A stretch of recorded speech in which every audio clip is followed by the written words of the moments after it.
"How dare you touch me with those filthy hands?"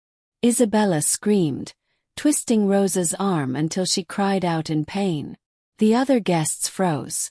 Champagne glasses stopped mid-air. Nobody moved to help her. Rosa was just the help. Invisible, disposable, beneath notice. But what nobody in that marble hallway knew was that Rosa's face, tear-streaked and trembling, was about to unlock a secret buried for 12 years. A secret that would shatter the perfect wedding, end an engagement, and change one billionaire's life forever. He was walking through that front door right now. And in exactly 4 seconds, everything Isabella believed about her power was about to fall apart. Welcome back, friends, to another emotional story made just for you. Tonight's story is full of heartbreak, injustice, unexpected twists, and a lesson about what truly makes a person valuable. Before we begin, tell us in the comments, which country are you watching from tonight? Get comfortable because once this story starts, you won't want to look away. Rosa Delgado had one job tonight: survive it without being noticed. She had no idea survival wasn't going to be an option. The Whitfield estate sat on 12 acres just outside Charleston, South Carolina, the kind of property that had its own name, Magnolia Point, and its own history stretching back before the Civil War. Tonight, its ballroom glittered with 300 candles and 200 of the wealthiest guests on the East Coast, all gathered to celebrate the engagement of Nathaniel Whitfield, 38-year-old founder of Whitfield Technologies, and his fiancée, Isabella Ashford Cole. In the kitchen, behind swinging doors that separated two different worlds, Rosa Delgado tied her apron for the 4th time that night, her hands shaking slightly from exhaustion. She was 42 years old, a single mother, and she had been on her feet since 5 that morning. Her daughter Sophia, 11 years old, had a heart condition that required a surgery the family's insurance wouldn't fully cover. Every extra shift Rosa picked up, birthdays, weddings, galas like this one, was a few more dollars toward that surgery. "You look tired, Mija," said Carmen, the head housekeeper, placing a hand on Rosa's shoulder. "Take 5 minutes." "I don't have 5 minutes," Rosa said, forcing a smile. "Sophia's surgery fund needs every hour I can give it." Carmen's eyes softened. Everyone on staff knew about Sophia. They'd quietly pooled tips more than once to help. But even generosity from people who had little could only stretch so far. Out in the ballroom, Isabella Ashford Cole moved through the crowd like she owned the air itself. She wore a sapphire blue gown that had cost more than most of the household staff made in a year. Her blonde hair swept into an elegant twist, diamonds catching the candlelight at her throat. She had been raised in Greenwich, Connecticut, in a family whose wealth traced back 4 generations. Old money, old rules, old ways of seeing the world. "Darling, you look radiant," said her mother, Constance Ashford Cole, air-kissing both her cheeks. "Though I do wish Nathaniel had chosen caterers with a bit more polish." "I told him," Isabella sighed. "But he insists on hiring locals. Says it supports the community." She rolled her eyes as if the concept itself were exhausting. Isabella had grown up hearing certain truths repeated so often they no longer felt like opinions. They felt like facts. Wealthy people were simply better, smarter, more deserving. The help existed to serve, not to be seen, and certainly never to be spoken to as equals. Her grandmother used to say, "Kindness to servants breeds disrespect, dear. Keep your distance." Isabella had absorbed that lesson before she'd learned to read. Across the room, Nathaniel Whitfield watched his fiancée with a complicated expression. He'd built his company from a garage in Austin with 2 laptops and a dream, working nights at a diner to pay rent before his first breakthrough. He knew what it meant to struggle. Sometimes, watching Isabella move through the world with such effortless entitlement, he felt a quiet unease he couldn't quite name. "Sir."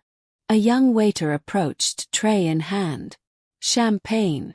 "Thank you," Nathaniel said warmly, taking a glass and looking the young man in the eye. "What's your name?" The waiter blinked, surprised. "Marcus, sir." Good to meet you, Marcus. Great job tonight. Isabella appeared at his side, looping her arm through his. Nathaniel, must you chat up the staff? It's unbecoming. He's a person, Bella, Nathaniel said quietly. Not furniture. She laughed lightly, brushing it off as a joke, though something flickered behind her eyes. Irritation, maybe, or discomfort at being questioned. Meanwhile, in the kitchen, Rosa received her tray of champagne flutes and pushed through the swinging doors, weaving carefully between guests, balancing 8 full glasses with practiced precision. She was thinking about Sophia, about the surgery, about how many more nights like this one it would take before they had enough. She didn't see the outstretched foot of a bored teenager checking his phone near the buffet table. Her ankle caught. The tray tilted. And in slow motion, 3 glasses of champagne arced through the air, directly toward the sapphire blue gown of Isabella Ashford Cole. The room seemed to hold its breath. Isabella looked down at the spreading stain across her $3,000 dress, her face transforming from polished elegance into something colder, sharper, something that made even her own mother take half a step back. You! Isabella's voice cut through the ballroom's chatter like a blade. Do you have any idea what you just did? Rosa's hands trembled as she set down the remaining glasses, already reaching for the cloth napkin at her waist. I'm so sorry, ma'am, let me. Don't touch me. Isabella jerked back as though Rosa's hands carried disease. You clumsy, careless. She stopped herself, aware of the watching crowd, but her eyes said everything her mouth hadn't finished. Rosa's throat tightened with humiliation. Around them, conversations had died. Phones had come out, subtly angled. Somewhere near the string quartet, a photographer from the local society page adjusted his lens. I can pay for the cleaning, Rosa whispered, though she knew she couldn't, not really, not on top of Sophia's medical bills. Pay for it.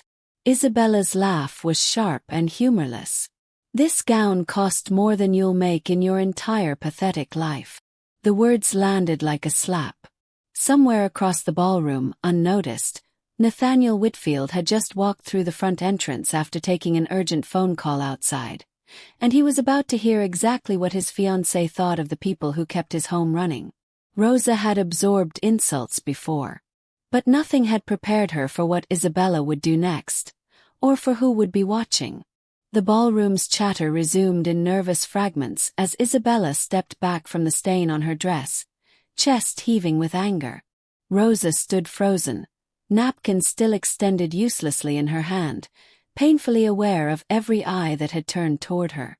I need this handled, Isabella snapped at Carmen, who had rushed over the moment she heard the commotion. Immediately. And I want her. She jabbed a manicured finger toward Rosa, removed from serving duties for the remainder of the evening. Preferably removed from my sight altogether. Ms. Ashford Cole, please, Carmen said gently. It was an accident.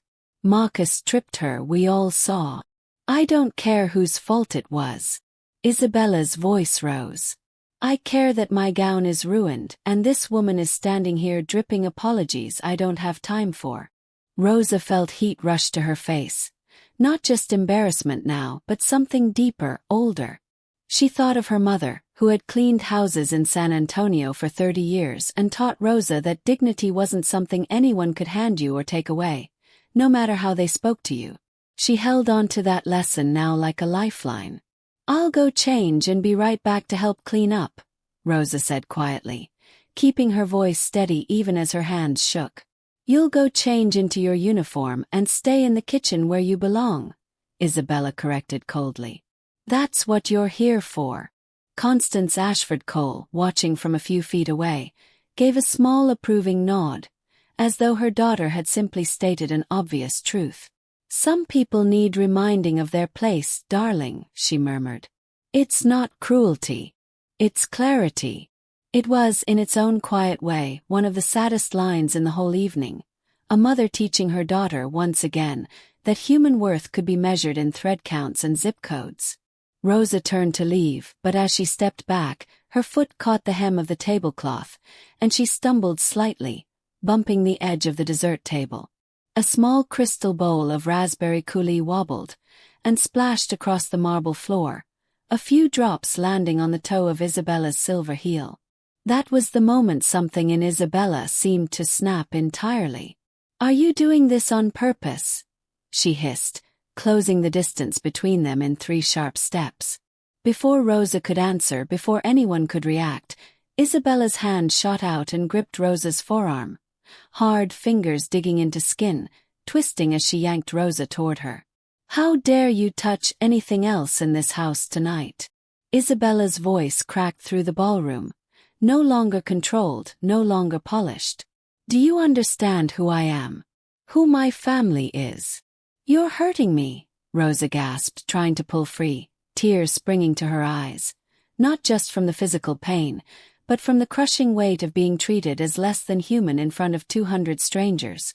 A few guests gasped audibly. Someone murmured, "Isabella, that's enough." But no one stepped forward to physically intervene. Wealth has a strange gravity in rooms like this one. It bends people toward silence, toward looking away, toward assuming someone else will act first. Carmen tried to step between them. "Ms. Ashford Cole, please let her go." "Stay out of this," Isabella snapped, not loosening her grip. Rosa's mind flashed absurdly to Sophia, to her daughter's small face, to the promise Rosa had made her. "I will always protect you, and I will always stand up for what's right, so you learn to do the same." That thought steadied her, even through the pain and humiliation. She stopped pulling away and instead looked Isabella directly in the eyes. "I have done nothing to deserve this," Rosa said, her voice trembling but clear. "Whatever you think I am still a human being. And I have a daughter who needs me healthy, not injured because you're embarrassed about a stain." For half a second, something flickered in Isabella's expression, a flash of doubt, quickly buried beneath practiced indignation. "You don't get to lecture me," she said, tightening her grip further, twisting Rosa's arm at an angle that made Rosa cry out. And that was the exact moment the ballroom's front doors opened, and Nathaniel Whitfield stepped inside, phone still in hand from his call, in time to see his fiancée's fingers locked around a sobbing woman's arm, in time to hear the tail end of Rosa's trembling voice. "I am still a human being." Nathaniel's expression shifted from confusion to disbelief to something colder and harder in the span of 2 seconds. "Isabella." His voice, though not loud, cut through the ballroom more effectively than any shout could have. "Let her go. Right now." The crowd parted instinctively as he crossed the floor, his jaw tight, his eyes fixed not on his fiancée but on the woman she was gripping. Something about Rosa's face, streaked with tears, illuminated by the chandelier's golden light, struck him with a strange, disorienting familiarity, like a half-remembered dream surfacing after years of silence. He couldn't place it yet, but some part of him already recognized her.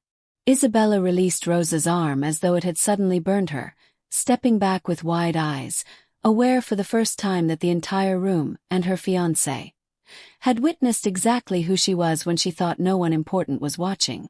"Nathaniel, I can explain," she began, but he wasn't looking at her anymore. He was staring at Rosa, at the small silver locket resting against her collarbone, half hidden beneath her uniform collar. A locket he hadn't seen in 12 years, but one he would have recognized anywhere in the world.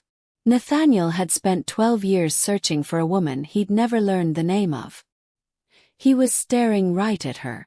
"Rosa!" Nathaniel's voice came out barely above a whisper, disbelief written across every line of his face. He stepped closer, ignoring Isabella entirely now. His eyes locked on the small silver locket at Rosa's throat, an engraved rose, its petals worn smooth from years of being touched. Rosa froze, cradling her aching arm, confusion cutting through her pain. "I'm sorry, sir, do we?"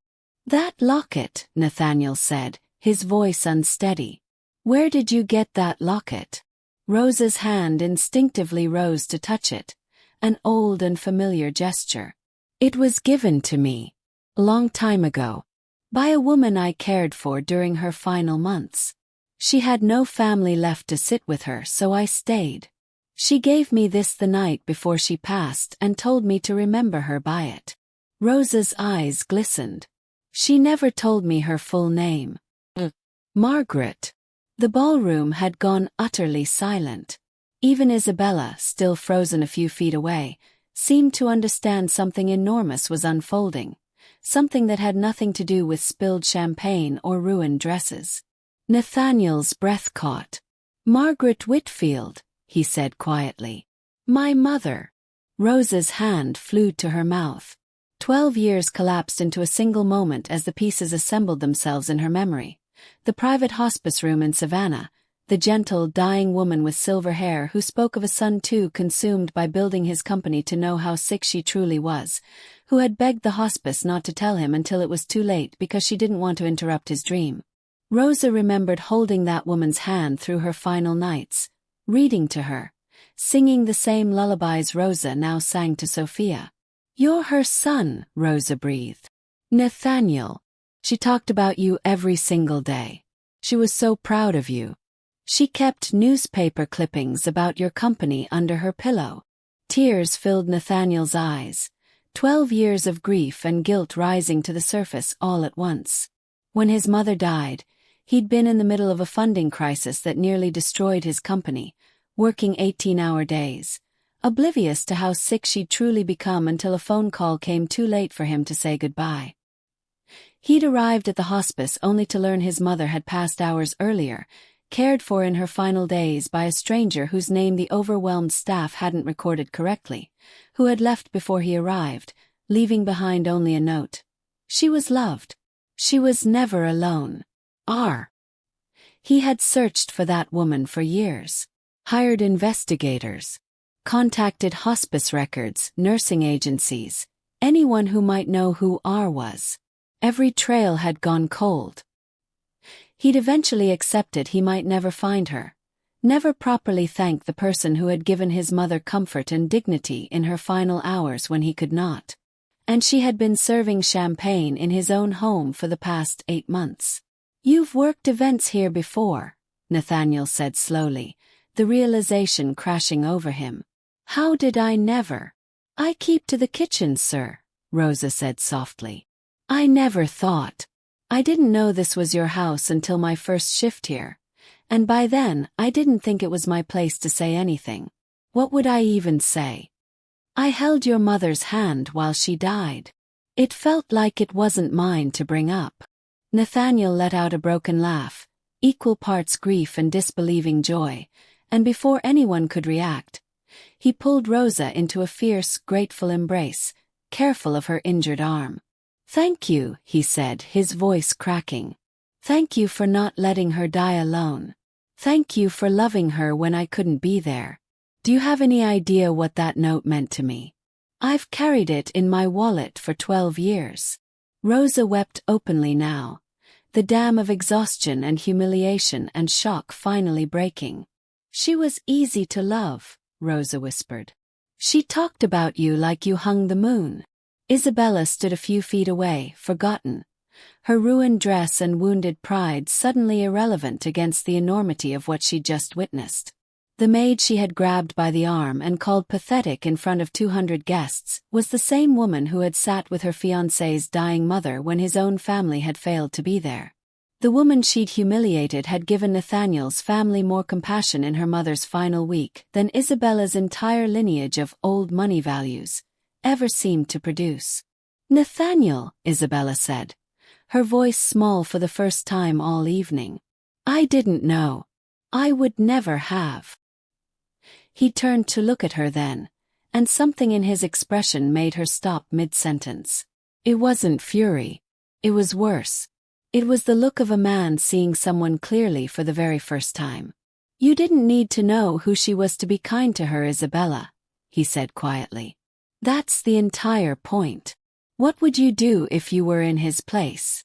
The ballroom remained utterly silent, 200 guests witnessing not just a stunning revelation, but the quiet unraveling of an engagement built on foundations neither of them had truly examined until tonight.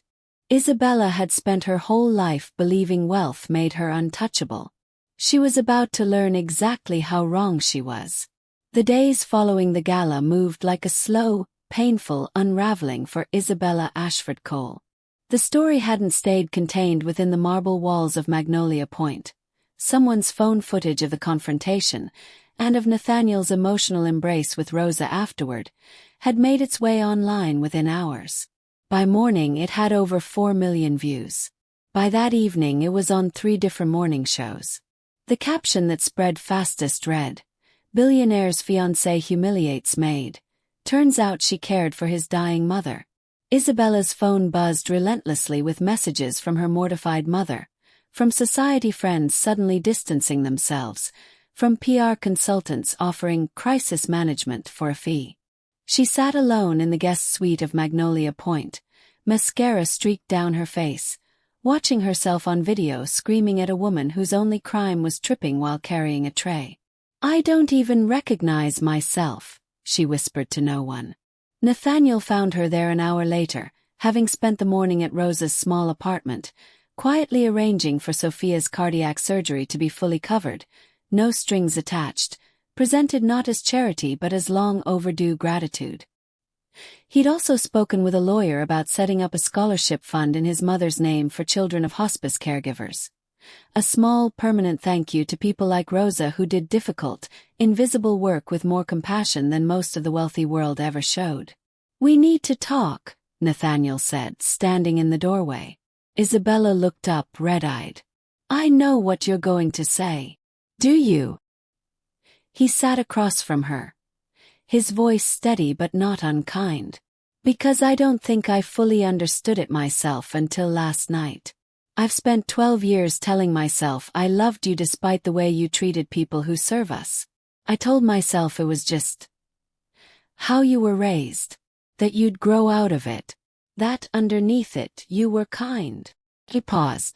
"But I watched you twist a grieving mother's arm because she spilled champagne on a dress. And some part of me has known for a while now that I was making excuses for you because it was easier than admitting the truth."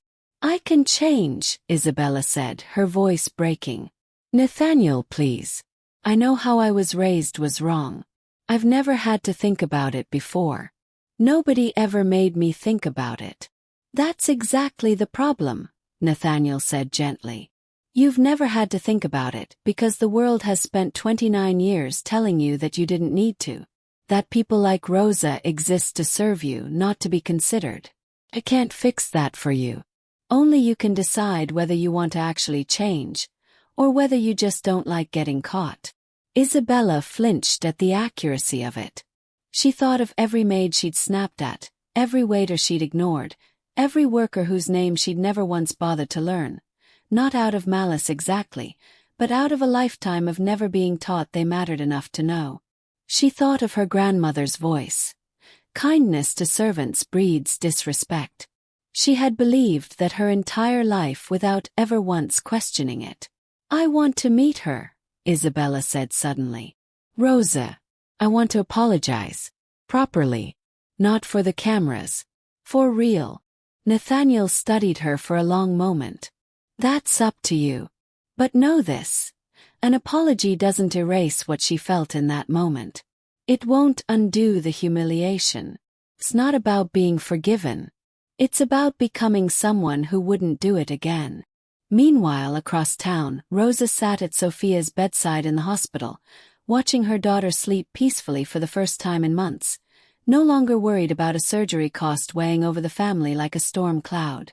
Carmen visited that evening, bringing homemade tamales and news from the estate.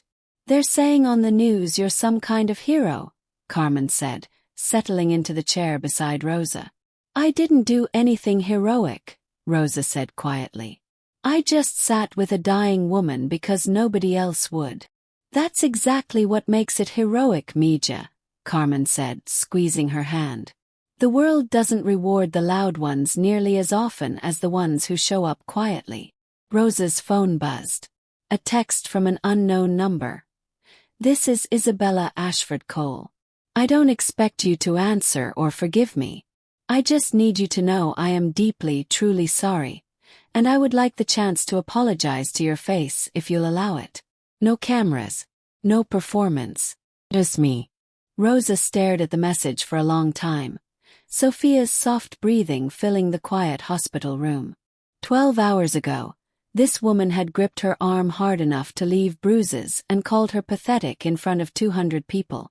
Forgiveness didn't come easily, and Rosa wasn't sure yet whether she was ready to offer it.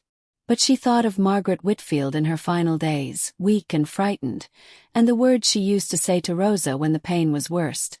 Bitterness is a room, Rosa. You can live in it if you want. But it's awfully small, and it never lets in the sun. Rosa typed back a single line. Come to the hospital tomorrow. Bring nothing but honesty. One conversation was about to determine whether Isabella Ashford Cole would spend her life the way she'd always lived it, or finally change. The hospital waiting room was quiet the next afternoon when Isabella arrived, dressed simply, without designer labels or jewelry, her hair pulled back plainly. She'd left her mother's calls unanswered for the first time in her life. She'd told her publicist there would be no statement, no curated apology video, nothing performative. Just this. Rosa met her in the small family lounge down the hall from Sophia's room. For a long moment neither woman spoke. The bruises on Rosa's forearm, faint yellow-green now, were still visible beneath her sleeve. I don't have an excuse, Isabella began, her voice trembling. I spent my whole life being told that people like you existed to serve people like me. And I never once questioned it because questioning it would have meant questioning everything I was raised to believe about myself. That doesn't make it okay. It just means I have a lot of unlearning to do. She took a breath. I hurt you. Physically and in every other way a person can hurt someone.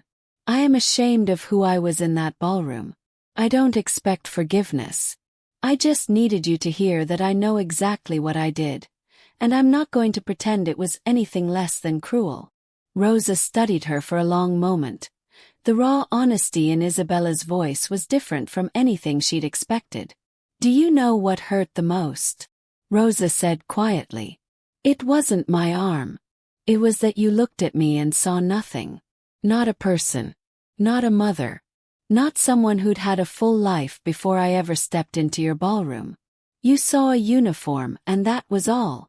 I know, Isabella whispered, tears falling freely now. And I hate that about myself. I want to be someone who sees people. I don't know how to become that person, but I want to try. Rosa was quiet for a long moment, weighing the woman in front of her. Not the headline, not the viral video, but the trembling, genuinely remorseful person sitting across from her. She thought again of Margaret's words about the small, sunless room of bitterness. Change isn't a sentence you say once, Isabella, Rosa said finally. It's something you have to choose over and over, in 100 small moments nobody's filming. The next time a waiter drops a tray. The next time someone cleaning your house makes a mistake. That's where it actually counts, not in this room with me. I understand, Isabella said. I forgive you, Rosa added, surprising herself with how much she meant it. Not because what you did was small. It wasn't. But because I don't want to carry that bitterness the way you carried your grandmother's lessons. I don't want it to shape who I become. 6 months later, the wedding between Nathaniel Whitfield and Isabella Ashford Cole did not happen. Not because of scandal, but because both of them, in the quiet months that followed, realized they had been building a life on foundations that no longer matched who they wanted to become. Their parting was sad but honest. Without bitterness, two people choosing growth over a life together neither fully believed in anymore. Isabella left Greenwich behind and, to her family's disbelief, began volunteering at a community center in Charleston that supported working families, the very kind of people she had spent her whole life dismissing. It was uncomfortable and humbling at first. She made mistakes. She caught herself more than once, slipping into old assumptions, and had to consciously correct them. But slowly, genuinely, something in her began to shift. A year later, local news covered her quietly funding a scholarship, not attached to her family name, not for publicity, for children of domestic workers pursuing college degrees. Rosa's daughter Sophia had her surgery, fully successful, and grew up healthy and strong, often visiting Nathaniel's office, where he'd become something like an honorary uncle, always making time to ask about her day, always remembering her name. Rosa eventually left domestic work behind entirely, hired by Nathaniel's foundation to help run outreach programs supporting hospice caregivers across the state, turning the quiet, invisible kindness she'd once shown a dying stranger into a life's purpose that helped hundreds of families. And Nathaniel, who had spent 12 years searching for the woman who sat with his mother when he could not, finally understood that the greatest inheritance his mother had left him wasn't the company, or the estate, or the fortune. It was a single handwritten note that read, "She was loved. She was never alone." He kept it framed on his desk for the rest of his life, a permanent reminder that a person's worth was never measured by the size of their bank account, but by the size of their heart, and by what they chose to do for someone who could give them nothing back. The moral of this story is simple. Wealth can build mansions, but only character builds meaning. Kindness costs nothing, yet its absence can cost everything. Relationships, reputation, and the chance to become who you were truly meant to be. Judge no one by their uniform, their job title, or their bank balance. You never know whose quiet, invisible kindness might one day change your entire life. If this story touched your heart, please hit that like button. It truly helps our channel grow. Subscribe if you haven't already, because we bring you powerful, emotional stories like this one every single week. Drop a comment below and tell us. Have you ever misjudged someone based on how they looked or what they did for a living? And please share this story with someone who needs to hear its message today. Thank you for watching, and we'll see you in the next story.